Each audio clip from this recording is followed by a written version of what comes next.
شباب، اول شغله الله يسعد لي مسا الجميع. كل التعليقات اللي عم تجيني هلا وقت عم نعرض سياره، يعني انت بلا احساس، انت بلا ضمير، شلون عم تعرض، مالك شايف الوضع بالبلد. اول شغله بحب اقولها الله يرحم شهداء سوريا جميعا. تمام. تاني شغله، نحن ايام القصف جنبنا والضرب جنبنا، قال اللي عم بعلق نفسه اكيد عنده محل، عنده قصه، عنده شغل، ملتزم بشغل. نحن نهار ضرب جنبنا نقوم نفتح الدرابية ونشتغل، يعني الشغل عبادة. تمام. ونحن هي طريقة شغل، قلبي ما بتقطع، قلبي محروق على اللي عم بصير على سوريا من جوا. تمام. بس بالنهاية أنا شغلي هون، إذا ما عرضت سيارة ما راح يجي زبون يشتري، فرح توقف الحياة. ونحن متعودين عم ناكل ضرب وعم نشتغل. تمام. بس حبيت أوضح النقطة لأنه العلاكين كتار.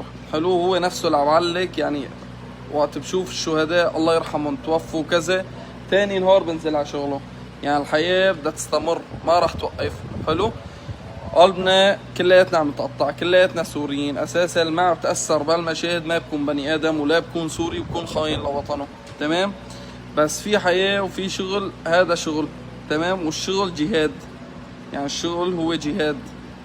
فحبيت بس اوضح على الفكرة عند اخر هالمساء. وانا بعتذر اذا بضايق حدا من جوا، واذا حدا له شهيد الله يرحمه ويجعل مثواه الفردوس يا رب. وما علينا غير الدعاء بالرحمة، واذا حسنا نقدم غير شي لحالنا ما بنقصر. تصبحوا على خير.